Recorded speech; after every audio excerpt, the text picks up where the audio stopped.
The Navy Admiral joked with the black janitor about his code name, until Lone Eagle froze him. The cafeteria buzzed with noise, forks clinking, boots scraping, voices echoing off metal walls.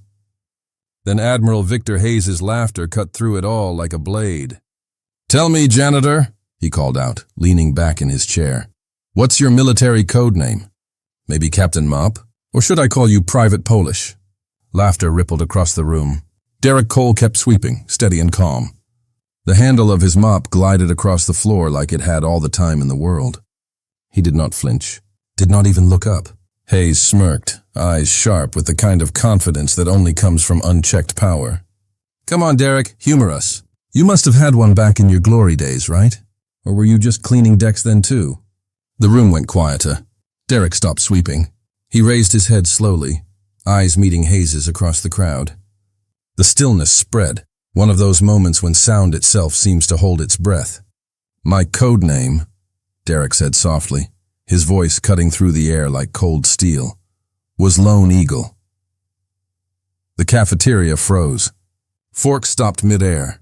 Conversations died. A few soldiers exchanged looks, half disbelief, half awe. Someone whispered, "No way. That's him." Hayes forced a laugh, trying to shake it off. "Lone Eagle. Cute." But the tremor in his grin betrayed him. He knew the name. Everyone did. People like Derrick remind us why quiet strength still matters. If stories of justice and redemption move you, take a second to subscribe, so you never miss the next one. Long before the mop and the gray uniform, Derrick Cole led men into places where maps ended, and silence was the only cover. His code name, Lone Eagle, was whispered across battlefields like a legend.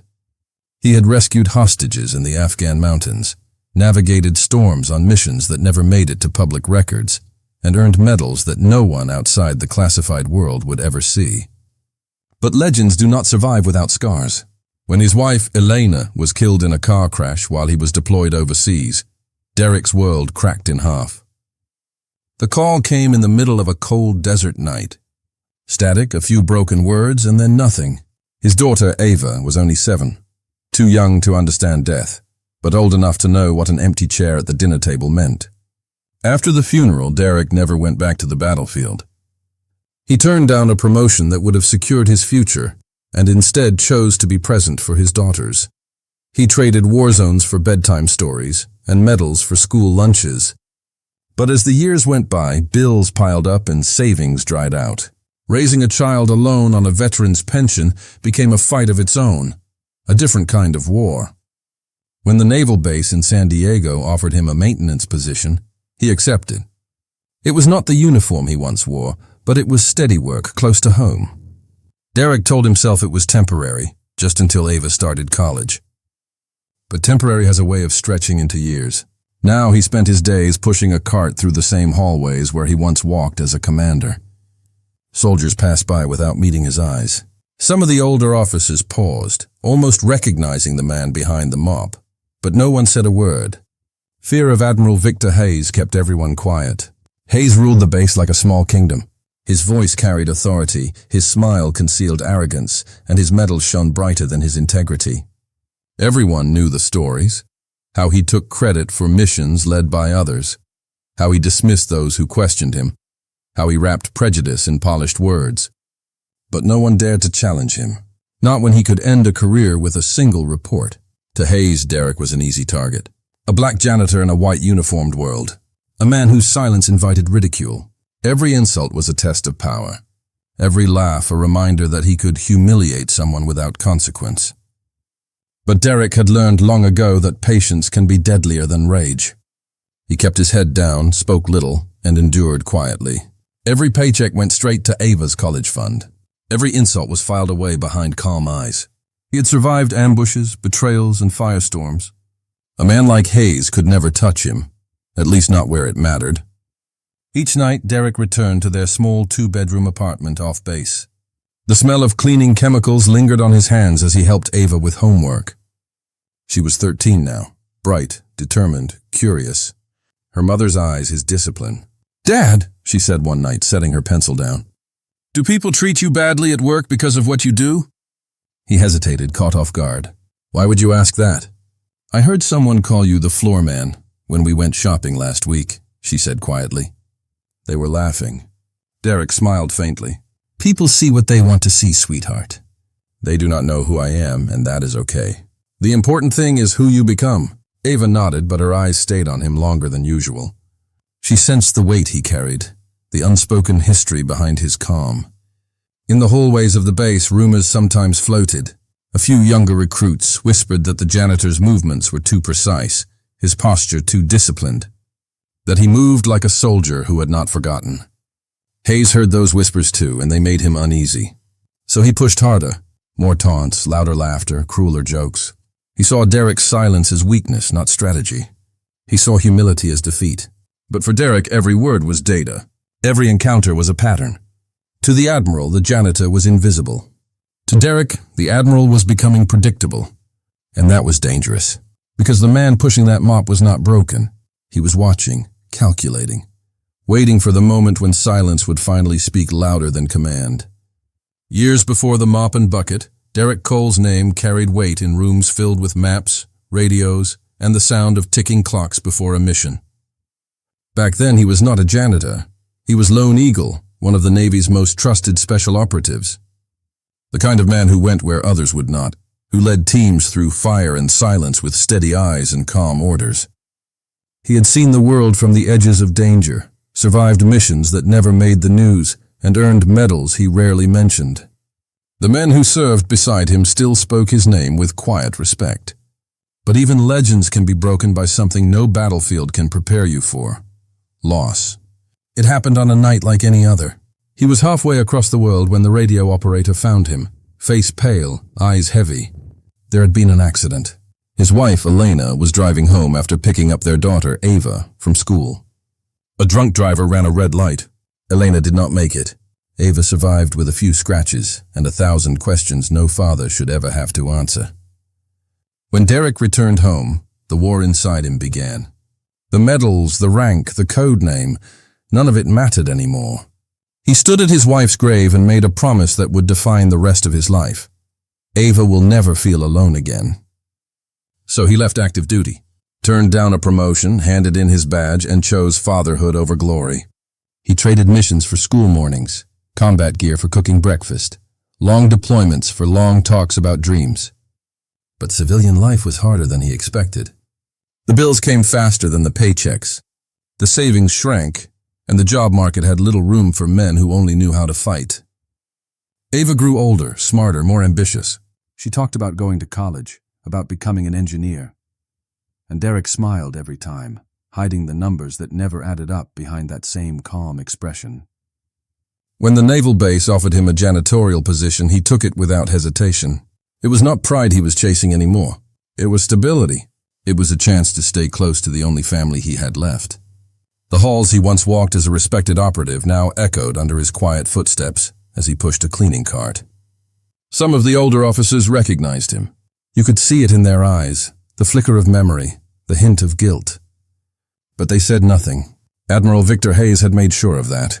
Hayes was the kind of man who looked powerful from a distance and poisonous up close. His medals shone brighter than his morals. Every speech dripped with arrogance. Every compliment came wrapped in superiority. He had built his career by taking credit for others' work, stepping on anyone who stood in his way. He treated Derrick like a joke, a reminder that power can turn even heroes into servants. Every morning brought a new insult: Captain Mop, Sergeant Polish, Chief of Dust. And every day Derrick responded with silence. He did not flinch, did not fight back. What Hayes never understood was that silence was not weakness, it was control. Derrick was not staying quiet out of fear. He was saving his energy, his focus, his patience. Every insult became another lesson in restraint. Every humiliation, another reason to wait for the right moment. At night he returned home to their small apartment. Ava, now 13, waited by the door with her notebook spread across the table. She would tell him about her day, about school, about the science fair she wanted to win. Derrick listened, smiled, and helped her with the equations she struggled with. When she went to bed, he sat quietly by her door just to hear her breathing. He thought often about who he used to be. A leader of men, trusted with lives, respected across commands. Now he polished floors that reflected the boots of officers half his age. But he never complained. His mission had changed, that was all. To Hayes, Derrick was just another forgotten man, someone too broken to fight back. To Derrick, Hayes was something else entirely, a test. And Derrick Cole had never failed one. The days that followed felt longer than usual. Derrick Cole moved quietly through the naval base, pushing his mop across polished floors, while Admiral Victor Hayes turned every room into a stage for humiliation. It started small, careless insults disguised as jokes, but each day grew worse. During briefings, Hayes would call Derrick into the conference room while officers sat around the long table. "Cole," he would say loudly, "make sure you scrub that spot clean. We cannot have our heroes slipping on their own tears." Laughter rippled through the room, forced and uneasy. No one dared meet Derrick's eyes. Sometimes Hayes leaned back in his chair, smirking. "You know, some people were born for medals," he'd say. "Others were born for mops. You people always find your place."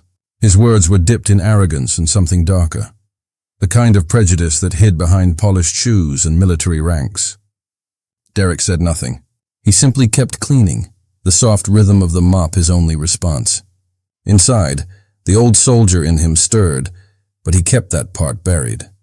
Ava's smile was always enough to remind him why silence mattered. Yet not everyone looked away. Lieutenant Grace Morales had noticed the tension.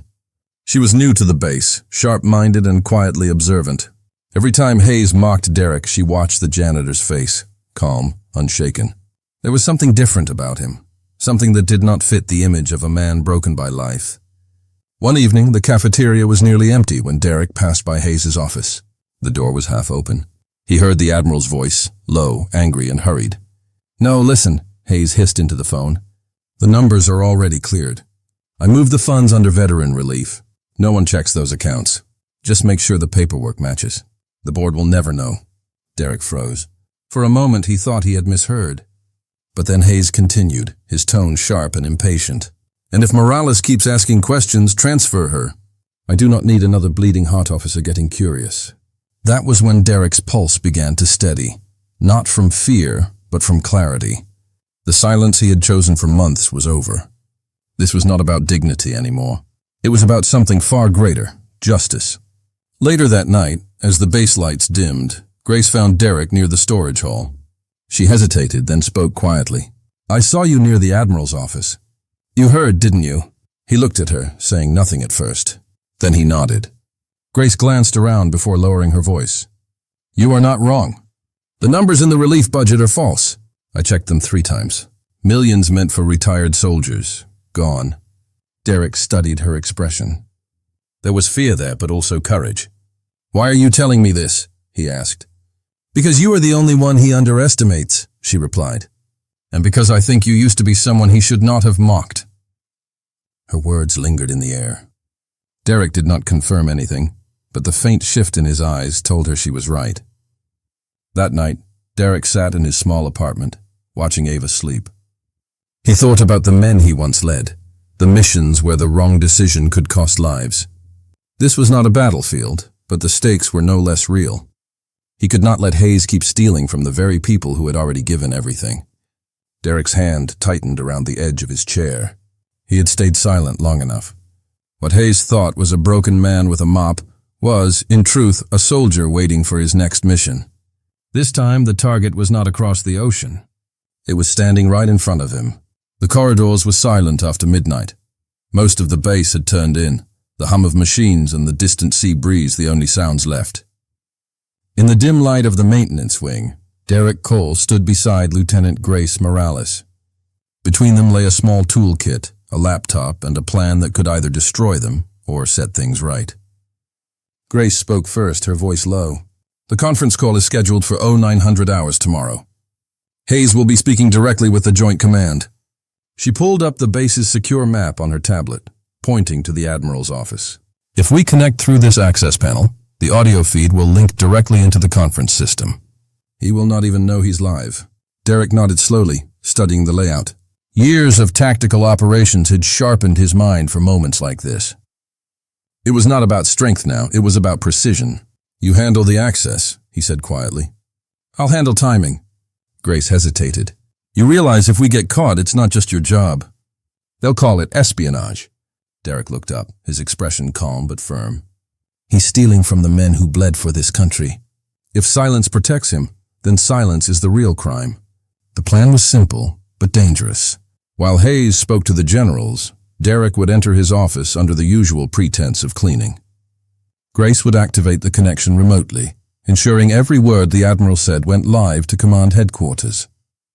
The goal was not to trap him with lies, but with his own arrogance. Grace double-checked the signal path. Once the call starts, you'll have maybe 15 minutes before the system logs your presence.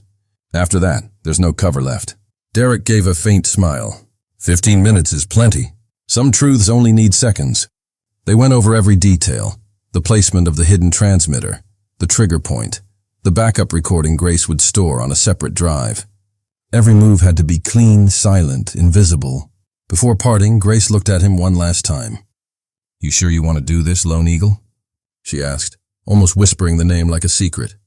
He did not respond immediately. His eyes softened, then hardened again. "I stopped being Lone Eagle when I traded my uniform for a mop. But maybe it's time he came back, just once more." That night, Derrick returned home to their small apartment. The lights were off except for the dim glow of the hallway lamp. Ava was asleep on the couch, a book resting against her chest. Derrick stood there for a long moment, watching her breathe. She was the reason for every sacrifice, the reason he had swallowed insults, the reason he had stayed quiet. He knelt beside her, brushing a strand of hair from her forehead. "Tomorrow," he whispered, "I stop being silent." Outside, the wind carried the faint hum of distant waves. Derrick sat in the darkness for a while longer, the memories of his past flickering in his mind. Missions where the cost of hesitation was death. Choices that had carved scars deeper than any wound. He was not going into battle this time with weapons or armor. Just truth and the courage to speak it aloud. By dawn, the base came alive again. Officers moved through the halls, coffee cups in hand, unaware that the day ahead would change everything. Derrick buttoned up his faded uniform shirt, tucked in his ID tag, and picked up his mop. But behind his calm eyes, a storm had already begun. This was not about revenge. It was about redemption. And when the sun rose over the base, Lone Eagle would take flight once more. Morning light spilled across the base as routine movements began. Footsteps, chatter, the distant roar of aircraft. Everything seemed ordinary, just another day. But for Derrick Cole, today was the day silence would end. He walked into Admiral Hayes' office as he always did. Calm, invisible, holding his mop and a small cart of supplies. The Admiral barely looked up. "You again," Hayes muttered. "Make it quick. I have a call with the Pentagon." Derrick nodded, eyes steady. He moved quietly to the corner, pretending to dust a shelf. Hidden within the cart, a tiny camera blinked once, then went still. The microphone had already been placed the night before. Every sound in that room was now live. Minutes later, Hayes straightened his uniform and opened the secure conference line. 3 senior generals appeared on the large screen, composed, formal. The call began smoothly, filled with updates and reports. Derrick kept working silently, each movement part of the plan. Then, as the generals asked about the base's spending records, Hayes leaned back and laughed. "Funding is tight," he said, "but I managed to keep the place running. I make sure the base stays clean, of both dirt and filth." His eyes slid toward Derrick. The insult was sharp, deliberate. One of the generals frowned. "Excuse me, Admiral Hayes?" Hayes smirked. "You heard me. Some of the staff here are better suited for janitorial work than real service. I just put them where they belong. Saves us money." The air shifted. Derrick kept his head down, but Grace, watching remotely, clenched her fists. She knew what was coming next. Hayes continued, his arrogance growing with each word. "Look, the truth is simple. Veteran relief funds are wasted on ungrateful men who already took enough. I reallocated a few million. No one noticed. And if someone did, I'd make sure they regret it." The generals went still. Their expressions hardened. The silence that followed was heavy, sharp, final. At that moment, Grace hit the command key. The broadcast went live across the entire network, the call streaming to every connected screen in the Pentagon's chain. What had been private was now public. Derrick placed the mop against the wall and stepped forward. Hayes turned, irritation flashing across his face. "What are you doing?" You're not dismissed. Derrick met his eyes. Calm, steady. You were right, Admiral, he said softly. Every mess gets cleaned eventually. The words cut through the room like thunder.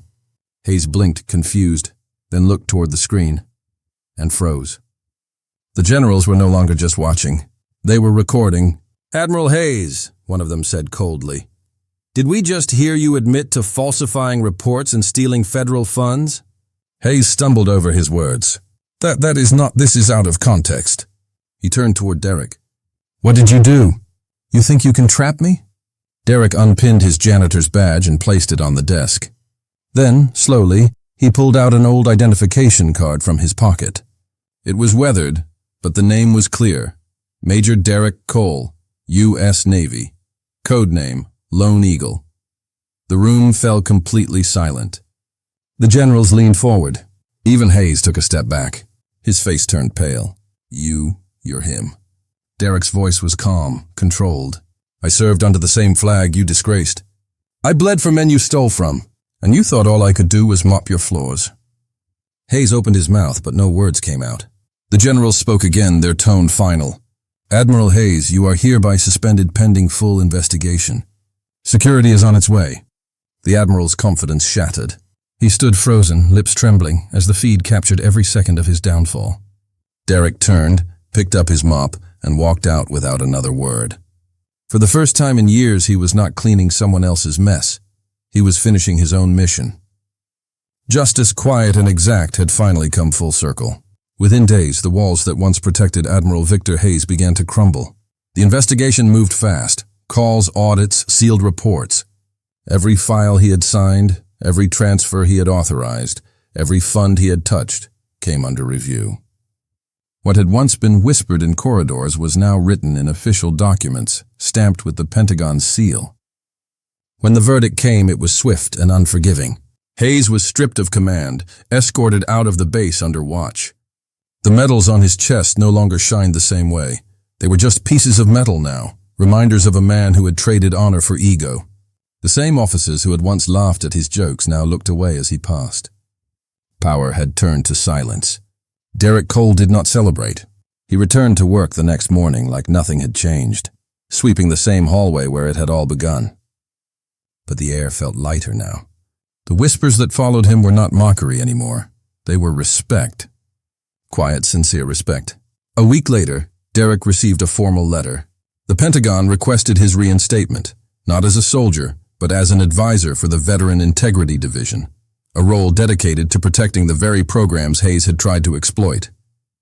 When he walked through those marble halls again, it was not for glory. It was for purpose. Lieutenant Grace Morales stood beside him at the ceremony, receiving her commendation for exceptional courage and service. She tried to hide her pride, but the small smile on her face betrayed it. She had seen what quiet strength looked like, and it had changed her forever. That evening, in a modest living room miles away, Ava sat in front of the television. Her hands clutched the remote tightly as she watched her father appear on screen, standing before the press. Behind him hung the Navy's emblem, gleaming under the bright lights. The announcer's voice echoed through the broadcast.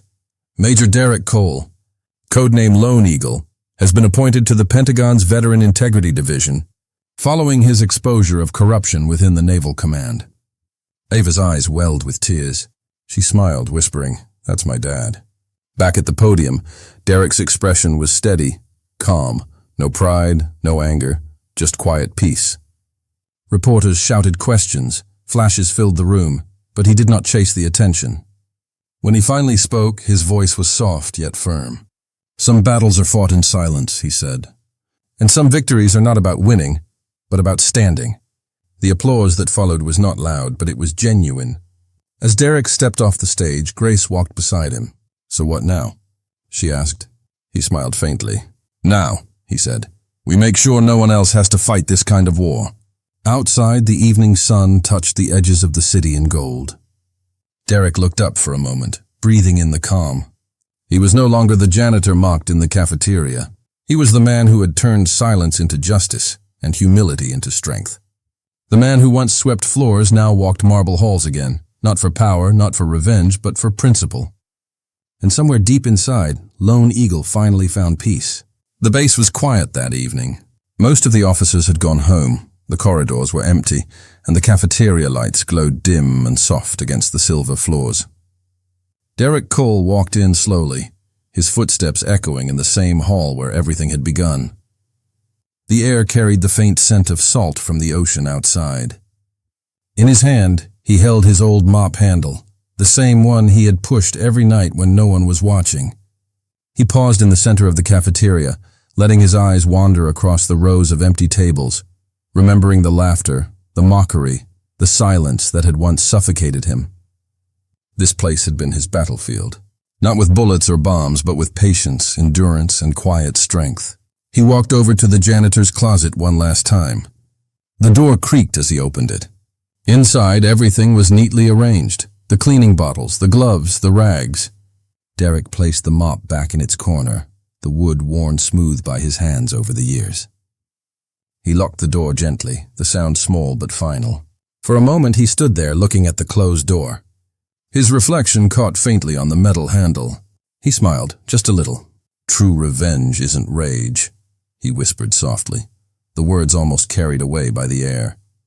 "It's rising when they swear you never would." He turned toward the wide windows overlooking the Pacific. The ocean stretched endlessly, calm and bright under the setting sun. The waves rolled slowly, steady and strong, like time, like healing. Outside, Ava watched from a distance, leaning against the railing near the courtyard. Her father looked peaceful, lighter than she had ever seen him. For years she had seen the weight he carried, the quiet burden behind his eyes. But now she saw something new, freedom. Pride swelled quietly in her chest. Derrick looked up, meeting her gaze through the glass. No words were spoken, but the understanding between them was clear. Everything he had endured had been for her, for the chance to show her that dignity never breaks, even under the heaviest chains. He turned back to the sea one last time, letting the sound of the waves fill the silence. If stories like Derrick's remind you that dignity always wins in the end, hit the like button and subscribe for more true-to-heart stories that prove strength can be silent.